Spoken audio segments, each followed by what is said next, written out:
Kamala Harris.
Good afternoon, everyone. Good afternoon.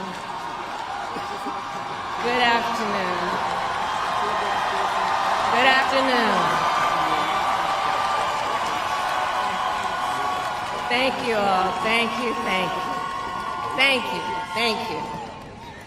So let me say, and I love you back. And I love you back. So let me say, my heart is full today. My heart is full today, full of gratitude for the trust you have placed in me, full of love for our country, and full of resolve. The outcome of this election is not what we wanted, not what we fought for, not what we voted for, but hear me when I say, the light of America's promise will always burn bright. As long as we never give up, and as long as we keep fighting.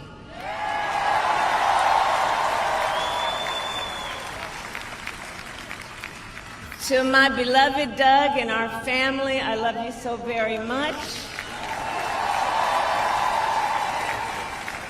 To President Biden and Dr. Biden, thank you for your faith and support. To Governor Walz and the Walz family, I know your service to our nation will continue.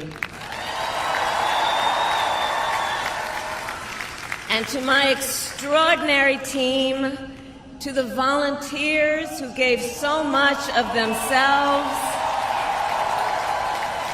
to the poll workers and the local election officials, I thank you all. Look, I am so proud of the race we ran, and the way we ran it, over the 107 days of this campaign. We have been intentional about building community and building coalitions, bringing people together from every walk of life and background, united by love of country with enthusiasm and joy in our fight for America's future. And we did it with the knowledge that we all have so much more in common than what separates us. Now, I know folks are feeling and experiencing a range of emotions right now. I get it. But we must accept the results of this election. Earlier today, I spoke with President-elect Trump and congratulated him on his victory. I also told him that we will help him and his team with their transition, and that we will engage in a peaceful transfer of power.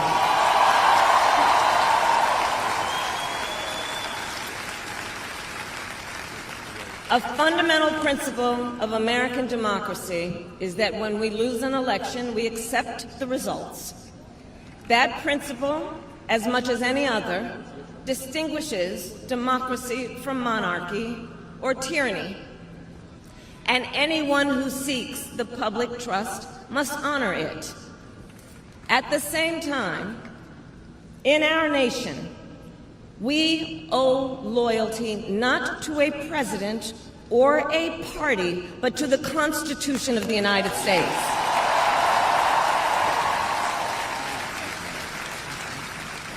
And loyalty to our conscience and to our God.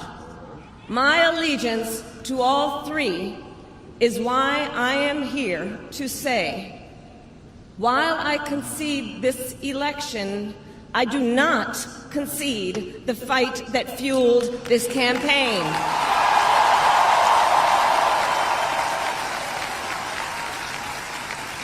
The fight for freedom, for opportunity, for fairness, and the dignity of all people. A fight for the ideals at the heart of our nation, the ideals that reflect America at our best.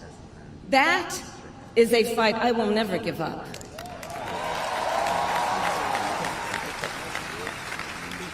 I will never give up the fight for a future where Americans can pursue their dreams, ambitions, and aspirations, where the women of America have the freedom to make decisions about their own body and not have their government telling them what to do.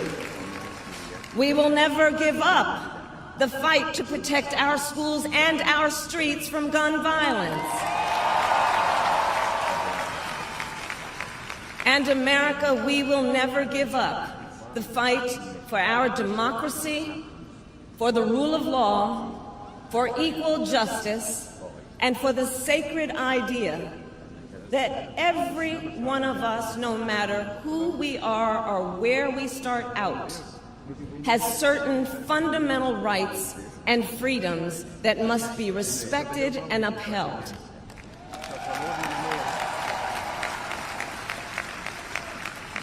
And we will continue to wage this fight in the voting booth, in the courts, and in the public square. And we will also wage it in quieter ways, in how we live our lives, by treating one another with kindness and respect, by looking in the face of a stranger and seeing a neighbor, by always using our strength to lift people up, to fight for the dignity that all people deserve.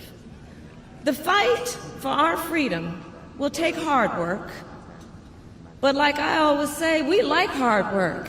Hard work is good work. Hard work can be joyful work. And the fight for our country is always worth it. It is always worth it.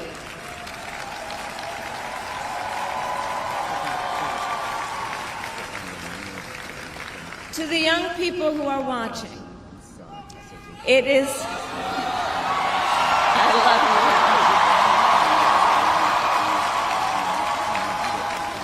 you. To the young people who are watching, it is okay to feel sad and disappointed, but please know it's going to be okay.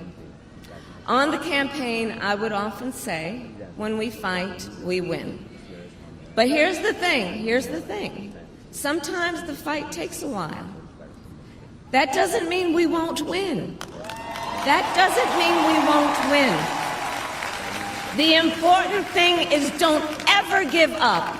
Don't ever give up. Don't ever stop trying to make the world a better place.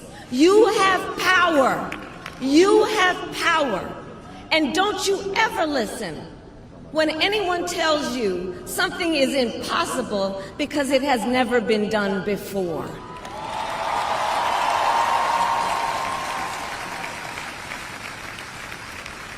You have the capacity to do extraordinary good in the world.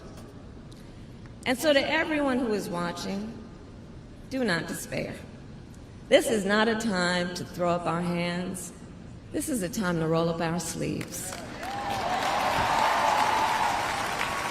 This is a time to organize, to mobilize, and to stay engaged for the sake of freedom and justice and the future that we all know we can build together. Look, many of you know I started out as a prosecutor, and throughout my career, I saw people at some of the worst times in their lives. People who had suffered great harm and great pain, and yet found within themselves the strength and the courage and the resolve to take the stand, to take a stand, to fight for justice, to fight for themselves, to fight for others. So let their courage be our inspiration. Let their determination be our charge. And I'll close with this. There's an adage an historian once called a law of history, true of every society across the ages. The adage is, only when it is dark enough can you see the stars. I know many people feel like we are entering a dark time, but for the benefit of us all, I hope that is not the case. But here's the thing, America, if it is, let us fill the sky with the light of a brilliant, brilliant billion of stars. The light of optimism, of faith, of truth, and service.